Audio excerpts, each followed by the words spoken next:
On a hâte de voir la deuxième saison de Kylian Mbappé sous le maillot madrilène. Intersaison marquée par l'arrivée de Xabi Alonso. C'était déjà lui le coach à la Coupe du Monde des clubs avec cette demi-finale face au PSG. Autre changement de numéro. Il a récupéré le numéro 10 de Luka Modric. Et ce paradoxe, la saison passée, soulier d'or, Pichichi, 44 buts inscrits. Et malgré tout, beaucoup d'attentes pour les Espagnols cette saison autour de Mbappé, Edgar. Oui, bien sûr, et il y a des choses qui vont changer aussi dans ce qui est attendu. Déjà, ce qui va changer par rapport à la saison dernière, tu as parlé du changement de coach. Xabi Alonso, il veut absolument que ses attaquants soient les premiers défenseurs et qu'ils fassent les efforts pour que le groupe soit compact. Ensuite, on va lui demander forcément d'être un leader, de tirer les pénaltys, d'assumer le numéro 10 qu'avait Luka Modric, mine de rien, c'est pas rien. Tout ça, c'est très important, mais on va pas se mentir, évidemment, on va lui demander avant tout d'être décisif. 44 buts la saison passée, ça va pas suffire à satisfaire tous les supporters que j'ai rencontrés autour du Bernabéu. Ils en veulent toujours plus.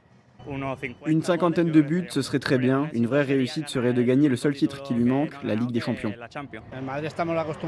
Le Real est habitué à gagner des titres et ce sera remarqué si on ne gagne pas de titre cette année. Ce serait un peu préoccupant. Il était soulier d'or avec le numéro 9, il le sera avec le numéro 10, mais avec le départ de Modric, j'attends qu'il tire les coups francs et qu'il en marque 3 ou 4. Voilà, on lui demande beaucoup de choses différentes, il y a énormément d'attentes. Les 6 mètres aussi.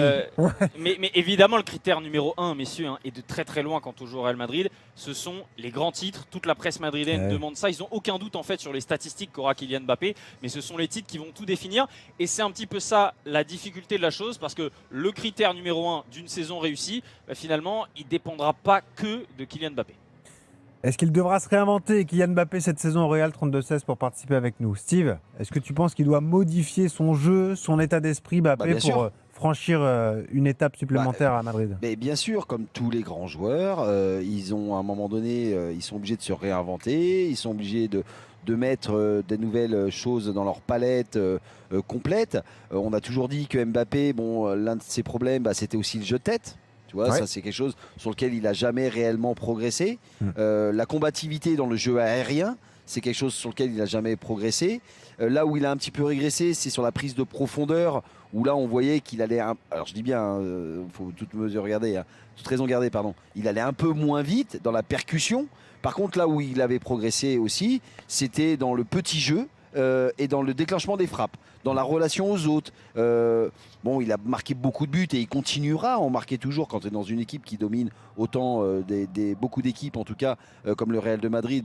Comme on en parlait tout à l'heure avec Christophe, ce soir, on voit leur premier match, on annonce plus de 3 buts et peut-être 3 buts de Mbappé parce que voilà, c'est pareil en France avec le PSG, ils sont avec le Real de Madrid, voilà, il domine aussi une partie du championnat. Maintenant, sur lequel il doit vraiment énormément progresser, on l'a toujours dit, c'est sur son jeu défensif. Ouais. Sur son repli défensif. Parce que ce qui oublie peut-être Mbappé, c'est que l'un de ses premiers critères, c'est la vitesse. Alors même s'il va un peu moins vite, il va quand même déjà beaucoup vite. Il va énormément vite. Donc c'est que si tu te replies défensivement, ça veut dire que tu te remets dans un bloc équipe, on va dire médian, milieu de terrain.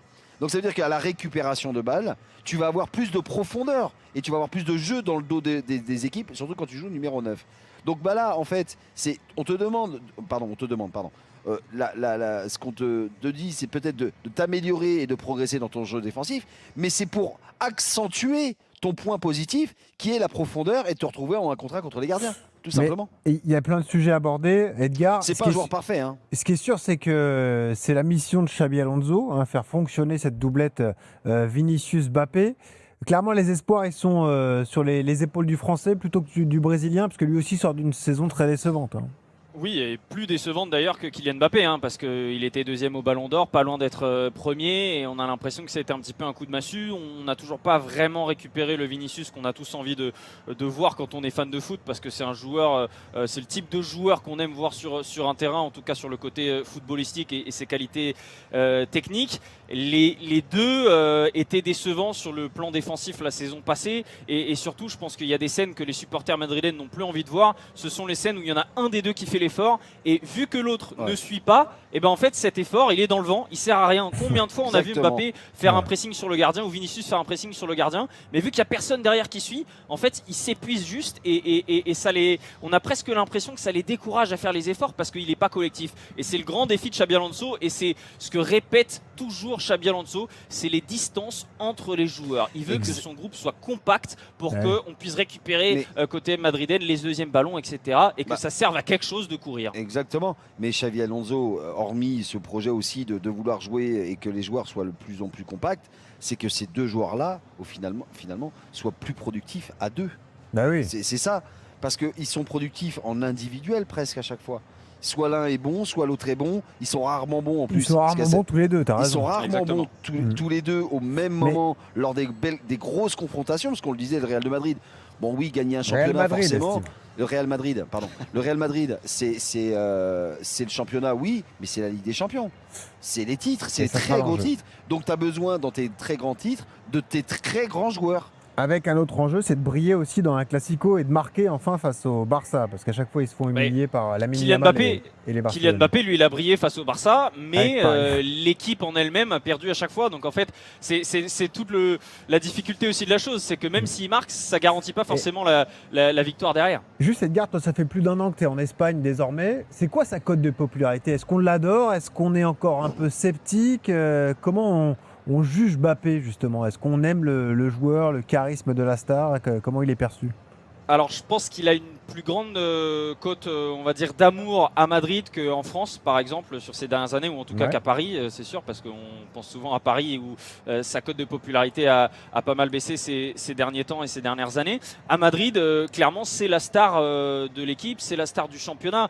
Quand on regarde tous les guides pour la nouvelle saison, ou toutes les unes sur la nouvelle saison, c'est Kylian Mbappé, c'est Lamine Yamal, il n'y a pas de Vinicius, il n'y a pas de Jude Bellingham, c'est lui la star. Je prends souvent cet exemple parce que je trouve qu'il parle beaucoup, mais ceux qui essayent de vendre des écharpes officieusement autour du stade, ils vendent des écharpes de Kylian Mbappé évidemment, parce que c'est lui le plus populaire. Là il a le nouveau numéro 10, on voit déjà des maillots floqués Mbappé numéro 10 absolument partout. J'ai vu très peu de maillots de Vinicius de la nouvelle saison, parce que c'est sûr que lui, sa cote de popularité a été légèrement impacté cette saison, mais globalement il est aimé. Maintenant, comme on a dit, rapidement, s'il ne gagne pas de titre, rapidement ça va être celui qui a des stats individuelles mais qui ne gagne pas, qui ne fait pas gagner le grand Real Madrid aux yeux des supporters. Qui ne fait pas gagner, c'est ça le risque. C'est ça le risque, et c'est ça tout l'enjeu de cette saison pour lui, de ne pas rentrer encore dans ce problème-là, dans cette situation-là où ce serait juste un joueur qui n'arrive pas à tirer le meilleur de cette équipe.